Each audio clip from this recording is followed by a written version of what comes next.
Greetings, humans. I'm Andre, and this is Couscous. And we're here with the one and only Mark Bogert, I hope I'm saying that right, from Magoria, Night Area, and I suppose a number of other projects that I can't really keep track of. It's great to have you here. How are you doing? Thank you very much for having me, first of all. And well, I'm doing pretty good at the moment. Thank you. Okay, so for the first question, I want to start with basically the beginning of Magoria, because I'm pretty obsessed with this project. So how did the idea come up? How did you decide to just start writing a rock opera? Well, first of all, it's very good to hear that you like it, the music. So thank you for that also. I started, no, I think it's 5 years ago already. I was in London and in Whitechapel. That's the place that, the prostitutes were killed by Jack the Ripper. And I came home, and back then I was still playing in the band Night Area as a guitar player, and also a composer. I did also compose some songs for that band. And I thought the whole subject of Jack the Ripper was a very nice thing to write a song about. So first of all, I did that, and it was for Night Area in the first place, that song. But I bring it to the band, and I let them hear the song, and they liked it, but they also said, and we also do those things. We need to change the keys and stuff like that. That it becomes Night Area. And I was in the car back after the rehearsal, and I was thinking, well, I understand, but I write that music so easily, and I was so inspired by the whole subject that I was thinking, I don't want to change this. This is something that I wanted to keep like I wanted to how it sounds. And so I told them, and it was fine, of course. So because we always had a good working atmosphere, and we could say anything to each other. And I keep developing and writing more songs. Then I was thinking, there are so many talented singers here in Holland and great musicians that I thought that all those people, I really like to work with them. This is my chance to invite people, become a member of Magoria, and that is the first start of the first rock opera, GTR 1888. So that's where it starts. Okay, so basically it all happened because you were attached to how you were writing these songs, and you felt that you want to keep them to your own creative vision and not be constrained by the sound of Night Area. Yes, and of course, all the songs that I write for what I did wrote for Night Area was fine with me, of course, because it's a whole working process doing that each other. But with this chapter, I thought this is going to be my thoughts about it. And of course, after that, I invited a lot of musicians to participate Magoria, and they did all crazy stuff and put all their creativities in it. But that's why Magoria was born. Yeah. Okay, that's really cool. So, for all the people that you're working with, did you already know them? Because there's a lot of people. There's a whole band, and then there's, I think, at least 8 singers on every album. So did you already know all these people, or did you have to find them, do auditions? How did you bring the whole lineup and cast together? Yeah, well, we did not do auditions, because I did know most of the band. Well, most of the band members I did know, because Harman, the drummer, he was. I worked for years with him. Also, my really first prog band was with him, Really? Penny's Twisted Flavor, and I really would like to work with him again. So I asked him to be a part of this band.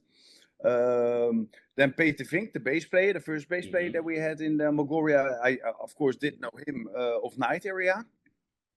And because of him, I became to know Claim Datemeyer, the piano player, because they used to be in the band Finch years ago, both. And Koen Stam, I knew him through Harman, that they play together in Ex Libris, of course. Yes. And And the first guitar player, I asked him because I did know him, of course, of Textures, the band Textures, but a long time ago I recorded also in his studio. So I did. He's a very nice guy and a great talented guitar player. So I was calling him. I did make a call if he wants to play live together with us, because there were a lot of guitar parts that I couldn't do all of my own. So he did, and well, most of the singers I did not know, and just sent them an email or by a messenger, Facebook. I did know them because of their great music, but I didn't know them personally. So I sent them some demos and tell them well what the plan was, and ask them if they want to be a part of of Magoria. So that's what I did. That is really awesome. And was there anyone that wasn't interested and that you had to search more people for a role, or were they all 100% in as soon as you asked? Yeah, well, everybody was for 100% in, and still most of them, of course, Zora Kok, what I remember was she really did one show, but that's because of Blackbriar was get so successfully. Yeah. So of course she had to be there, and it's great to see how successful they are. It's a great band, and so that's pretty fine. Also, we had Laura Guldenmond at the beginning. And we tried some things, and well, there was a bit, from both sides. I don't know if that would work. So we talked about it, and she was going to play with it's Burn Witches, I think, that she is singing now. Yeah. So instead of her, Inge Ranja did join the group, and since then everybody, it's still here, and.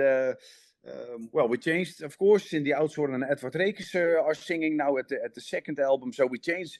Sometimes people make other choices, or things can happen, or whatever. But it's a project. It's not a really band. So things of that happened, and then you have to find other people. Yeah, well, I personally tend to associate it a lot with Ayreon, because it's the only other rock opera project that I'm really familiar with. So there's been different singers and different musicians on every album from Ayreon. So I'm not expecting that this is gonna be a solid lineup, especially when there's so many people in it. But yeah, have people already started comparing you to Arjen Lucassen, or am I the first one? Well, a comparison, I don't know. Of course, you're absolutely not the first one that make the comparison. Mm-hmm. I think, first of all, I am a huge fan also of Arjen, and I have loads of respect for Arjen Lucassen, how he built up all these things, and of course Joost and the whole theme, the wonderful shows, great music, and yeah, it's really. I think it's really well done after so many years, and you see how many success they have. It's great, and it's just a very big compliment for us that the comparison is sometimes there. I think we make very different music, different stories. It's not. I always liked Arjen, but it's not. It was never an idea of mine to be an Arjen second or something. It's really not. Nothing to do with each other, but it's just really a very nice compliment to hear it. Yeah. Yeah, well, I don't think the music is similar, but I think it's just an inevitable comparison, because both Dutch projects, both rock operas, both really long albums, many singers. So It was bound to happen. For me personally, I actually found you because of Ex Libris. I was a huge fan of Ex Libris. I had just found the band for a year or something like that. And then I found out that Harm and Koen were going to be performing in Magoria, so I was keeping an eye open for when the album came out, and then I listened to it, and it's very rarely happened to me that I would decide an album is a 10 out of 10 before being done through the whole album. But for this one, it happened. So thank you, man. Thank you. Okay, you mentioned, I want to go back to this because I didn't know this. You mentioned that the first guitarist you worked with for the Jack the Ripper album for the live shows was from Textures. I didn't know this, and I love Textures. Who was it? Oh, really? Bart Hennepolf. Huh. Okay. So Texas had two guitar players, Joe Tall, of course, and Bart Hennephoff. And Bart Hennephoff did play the live shows of Jack the Ripper. And then he was starting his own project. And of course, Texas is started. It came together also. So yeah, he chose for his own thing. And now the great guitar player Remy Hansen is playing, and he's really both are really awesome guitar players, but also very nice guys to work with. So yeah. Really nice. That's a huge surprise for me. It makes it even better because I didn't know. I could have seen Textures live this summer. I was supposed to see them at a festival, but I got sick on the day they were playing. So I didn't get to see them. But now it's really cool for me to find out that I actually did see a member from Textures live because I was at your release show for Jack the Ripper. He was there, absolutely. Yeah, absolutely. Yeah, that's really cool. Okay, let's move on. So you already mentioned that writing these songs for Jack the Ripper came naturally and it was really easy for you. Yeah. Is it the same case for the second album? And when you write, do you write with the whole story and the full opera in mind, or do you just write music and find out how it comes together along the way? Well, that's a good question. With Jack the Ripper, it was really the story was very clear because it's a story that already exists, the royal conspiracy theory, and that wasn't the issue at Hollingsworth Mansion. First of all, I did already write a song or 6, 7, and the subject would be different. I choose another subject at the beginning, and I wrote, what I told about 6 or 7 songs were finished, not all the lyrics, and then I was on a holiday with Harman, and we were there sitting, and we talked about it, and we talked about again about the story, and the second one also should be about a serial killer, but then, well, we talked about it, and he asked me, well, if you are doing it again about a serial killer, aren't you scared that the third one also has to be about a serial killer? And so well, yes and no, because we are free to do what we want, but he had a point, so we talked about what would be very nice and also very close at the music that is already there, because also that serial killer that where it should be about was also in a house or hotels, thing like that. So it was also involved with a big building. So so we both of us, we started to write a new story, and and then I finished the album musically, and then all the lyrics again, and we finished. And that's how I finished the Hollingsworth Mansion. And the fact is, if you know a story or know some highlights, then other things will develop by itself, because if you have 2 songs and there is a missing piece to connect them together, you have to write another piece to connect them together. You know what I mean a bit? So, and that's very interesting. And that, because all those people in Magoria inspires me by their qualities, but also by their personality. So that makes it easy. It's not an arrogant thing that I want to say, but it makes it fun and easy to write, because I know that we have so good people that it's going to be even much more better than the demos that I make. So that's a really great process, and that's what I really love to do. Yeah. Awesome. So basically knowing what they're capable of is basically like having a giant toolkit to play with, so you can basically experiment a lot than if you were just, I suppose, writing music for a small band. And that's absolutely true. And these guys are so good that and that was also one of the rules that I want to have for myself in Magoria. I don't want to have, how do you say that? I want to write everything I want. If it's difficult to play, I want it to be, then it has to be difficult, but we need to play it, even if it's easy, or it has to be big, or it has to be small, or whatever. I don't know the English word, but I don't want to think in a bubble. It has to be open. We have to do. must do everything that I want, and Yeah. and those guys can do it. Yeah. Well, that's really cool. That's the reason why I can stay engaged throughout an album that's longer than an hour, or even longer than an hour and a half in the case of Jack the Ripper, is that there are so many variations to the music. Sometimes it's catchy, sometimes it's technical and complex, sometimes it's symphonic, sometimes it's like ballads and more subdued songs. So it doesn't get repetitive for me. To keep that for an hour and a half is huge. And I also think it's what makes them so great for being concept albums, because you have the story evolves, and as the story evolves, the emotion evolves, and it makes sense for the music to change as well. Absolutely. So yeah, I like all that. Okay, I want to ask you about the symphonic orchestral element from it. Mm-hmm. So I've seen in both booklets from both the albums that it's credited to orchestrations by Matthijs Kiboom. Mm-hmm. So do you write the songs and then he comes in and adds the orchestral element, or do you write the songs already with an orchestra in mind, or do you write them together? How do those come together? Yeah. The demos also, in the demos, I also write all the orchestra parts. Mm-hmm. So the violins, and not as a big. I also write violin 1, violin 2, viola, cellos, basses, and all the whole orchestra in different parts.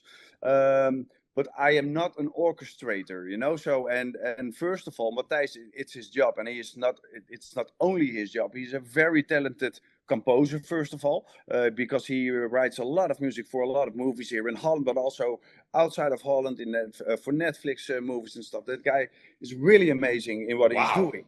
So so I write all those things, and I send him all the MIDI files, because it's mostly MIDI that you can easily change things, and asked him to make it to sound, first of all, can you make it sound like a real orchestra as good as possible with all the plugins, and of course, please do your job with it, because you are the master of this, to create the real orchestra thing. And he did a great job, as well as Jack the Ripper, as Hollingsworth mentioned. We did it like that, and it works very nice. So yeah, I'm very, very happy that he is participating in this and make that to a higher level on that. Yeah, that's how we work. Well, that's awesome. And I think that's actually the first thing that really gripped me when I was listening to Jack the Ripper, was the orchestral element, particularly when the second chorus hits and when it ends and Zora says serial killer scene, and then you have the drum build up and also the orchestra building. That's when my brain exploded. That's when I knew I was gonna love this project. So great.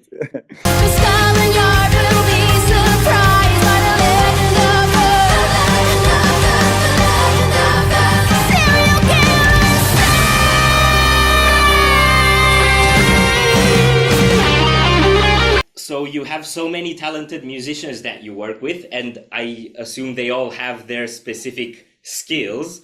So after the whole composition is written and you're ready to go record, does anything end up changing during the recording? Like some drum fills, some guitar lines, a riff, the way a vocal part is delivered, something like that? Things develop till the last note is played and recorded, always. But how we work is we do everything separate of each other. So first of all, we have the demo, and then what I am doing is sending the whole part to, for example, to Harman for the drums, because that's one of the most important things for beginning the whole record process. First, we need the drums, the bass, and then we can build, you know. So I sent him the whole piece, and I sent him also a piece without the drums. First of all, he is programming all the drums at his home on his laptop, and doing making his parts, his own arrangement, and then he's sending back, and maybe we talk about it, and things are great, or that's with everybody, or maybe things need to change because of new keys can come in, or different riffs and stuff like that. Until we are sure that this is how it yeah, this is going to be the song like it is, and then we can study everything, and then we book yeah, some days in the studio, and Harm is preparing all the drums, and then I prepared click tracks, the backing tracks for him that he can play as good as possible where we already have, and play his the whole song, and then from there we have the drums, and then we recording the basses, and then I have that together. I can do the rhythm guitars again. I have that together, and then everything is going to Koen, so he kept recording all the keys. And yeah, so we build up the whole thing, and yeah, when we are complete, then we invite the vocalists to sing at the whole total package already. Yeah. I love that. I love that sort of gradual structure, how you can see the layers building. It's also how I sort of deconstruct music in my head. First, there's the structure, that's the drums. Then there's the rhythm section, that's the bass and guitars. Then there's the melodies, so you have all the solos and orchestrations. And then there's the voices. So and it's also how I segment an album when I try to review it. Sort of going back down to how it was recorded. Yeah, and it works. I don't know. There's a lot of ways I think that bands can record. You know, what I also really like is to everybody go in the studio, but it's not doable with all those people. And I think this is very nice also because if you have a lot of opinions, it's going to be hard to finish a record. You know, so and that's the trust we have in each other. That finally we have to say this is the final thing, and now we can build, you know. So, and that's in this case that's my dog. Sorry. In this case that is me, but it also makes it sometimes a little bit easier because you don't have a lot of discussions or whatever to make choices. Yeah. Well, that's cool. I'm sure it keeps the process running smoothly. Okay. Another element on the albums I want to ask you about is all the sound design. So this is a lot of what made me actually feel like I can visualize the story while I'm listening to the album. You have effects like rain sounds, like church bells, like footsteps, Jack the Ripper's knives, all of these things on the album. How did you put these sounds in there? Are they actually sounds you recorded, or are they sound effects found in some library? Both. So the knives, we really took some knives and recorded the sounds. I really was here at my... That is really cool. Yeah, with my microphone and with some knives and recording that. But also, like a carriage, we don't have... it's very hard for me to record a carriage over the street. So I find that I did find some very good samples of that. Footsteps, of course, you can record it again, but there's so much good sampled footsteps and stuff like that. Even the sounds that there's people that have sex on the album.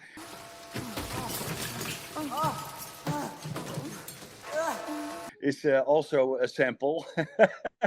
That would be a nice one to record it in the future. Yeah, but I actually love that moment on the album because first time I'm listening to it and I start hearing the sex scene and I'm like, what's going on? And it's like this thing that kind of throws me off. And then you hear sort of the stabbing and the Ripper and the evil laugh and it's like, oh.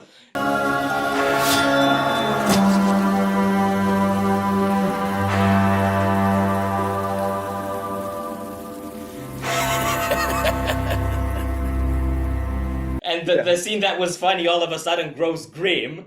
And then the next riff hits. Like, that is so striking. That's so well done. It's actually when the Ripper shows up first time on the album too, which is why I think that's actually one of the main reasons why I still like Jack the Ripper more than Hollingsworth Mansion, is that in Hollingsworth Mansion, the evil characters sort of just show up. But the Ripper in the first one, he has this really ominous entry where you're not seeing it coming and it's like a shock factor, like what just happened. So that's... I see, Yeah, that's very nice. Yeah, but that's how we integrate those samples. So it's a little bit 50-50, recording some stuff and also finding very nice samples of it. Yeah. Awesome. Okay, so at the moment, now you already have 2 albums with Magoria. Is Night Area still active? Because I know the last album actually came out after the Jack the Ripper album. Yeah, of Night Area, you mean? Yeah. Yeah. There was an album of Night Area between Jack the Ripper and Hollingswood Mansion, the final chapter. No, we did last a year ago. It's almost a year ago.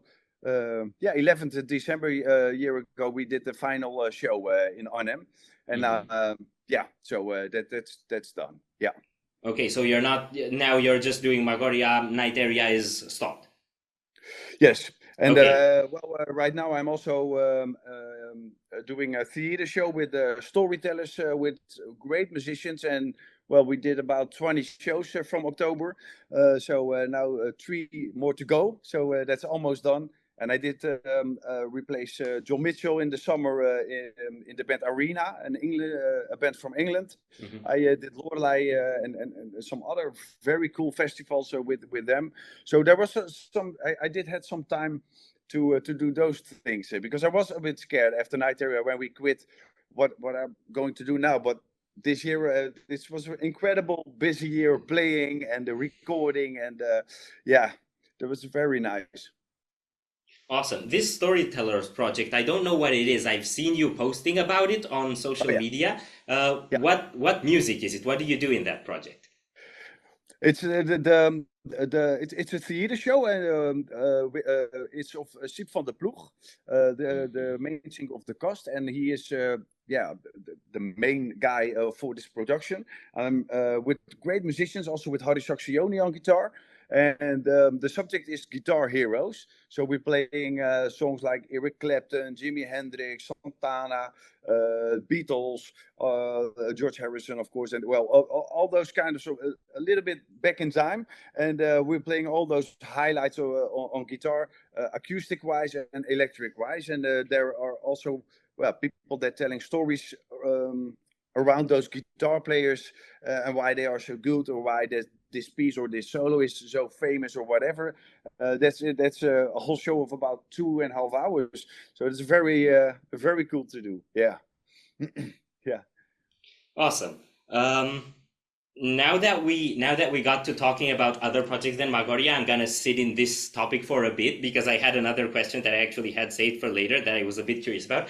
Okay. I went and listened to everything I could find that's your music, getting ready for this interview, and I found your solo albums. I didn't know you had solo albums. I think the first one is already 10 years old now. Yeah, it's a very long time ago. That album, the last song on Spotify is called Forgot the Tale.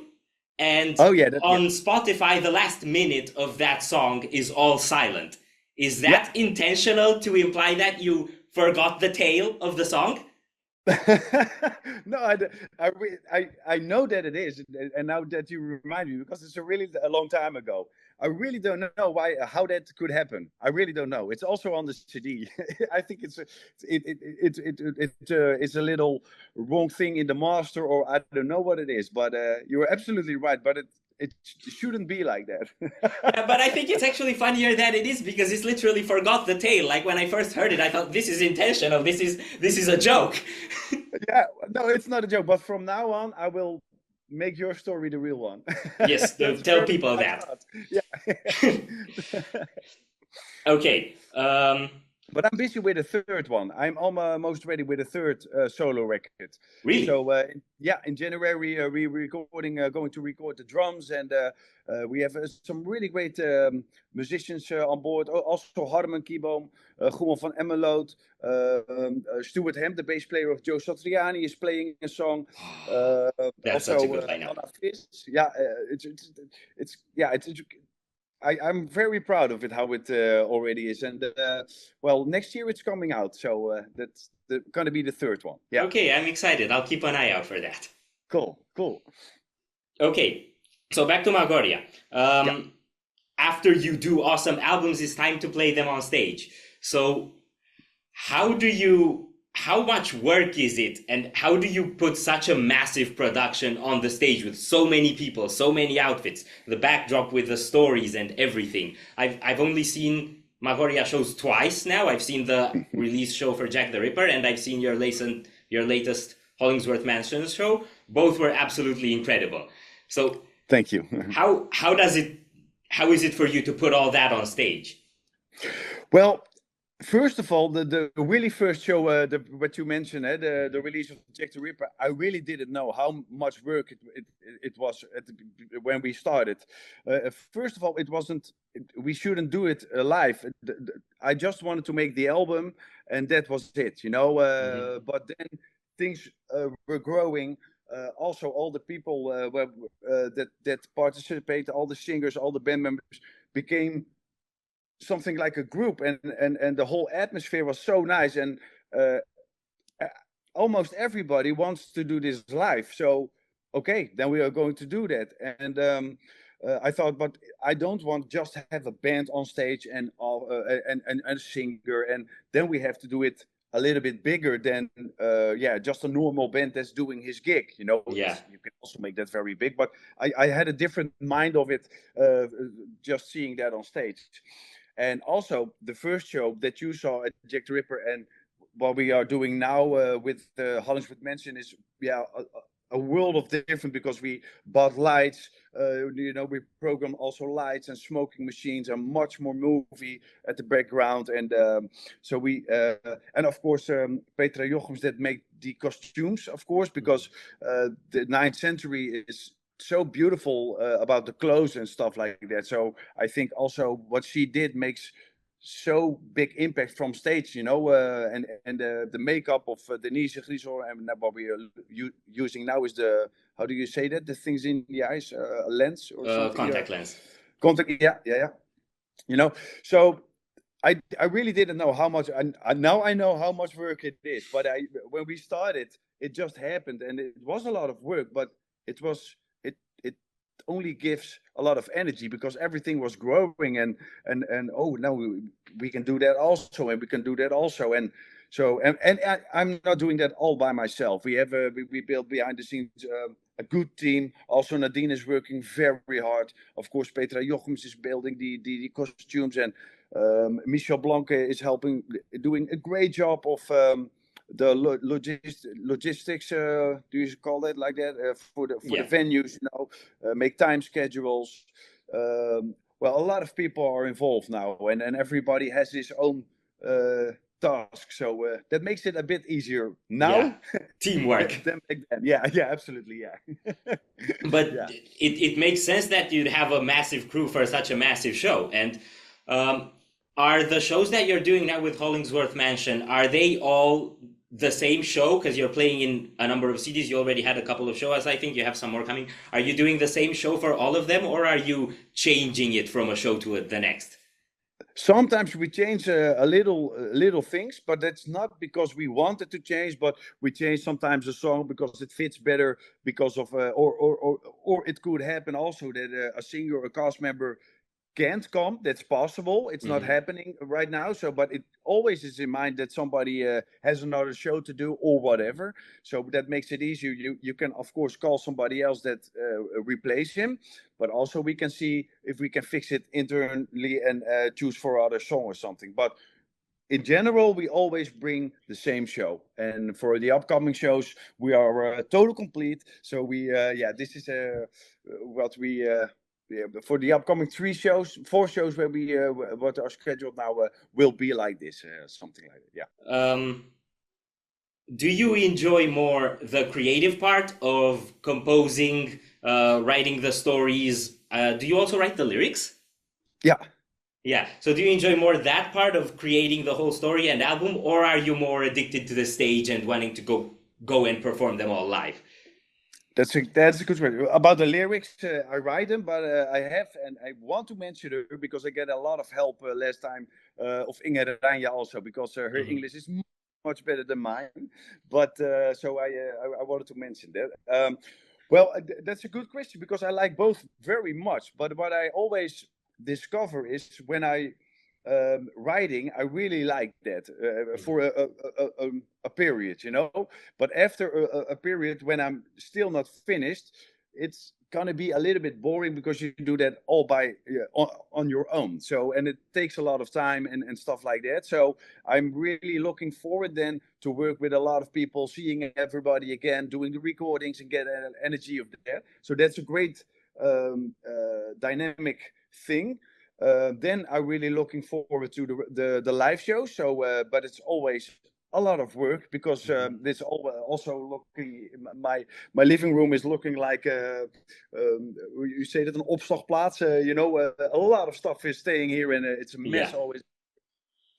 And I like that also for a normal period, but then because it's it takes a lot of energy. Also, it gives a lot of energy, but it's a lot of work, So I'm then when we are done, then I'm also very happy. I'm looking forward to go back in my studio and do it again all my own. So the whole dynamic thing and the whole circle is perfect for me, like how it works right now. Yeah. At the moment when one of them starts getting boring or overwhelming, it's time to go and do the other. Exactly. Yeah, that's great. Yeah. The pendulum swings. Okay, possibly an annoying question. Would you dare choose a favorite singer from your cast of Magoria singers? Oh, that's really impossible because that's a very hard one because first of all, they are all great. But I like all the different voices, Maria has a very powerful voice, like she can scream, but she also can sing very tiny, beautiful. So that's what I'm a huge fan of Maria Catarina. But I also like I like them all. I just only can tell you the strong things that I like of their voices. Yeah. There's not a favorite one.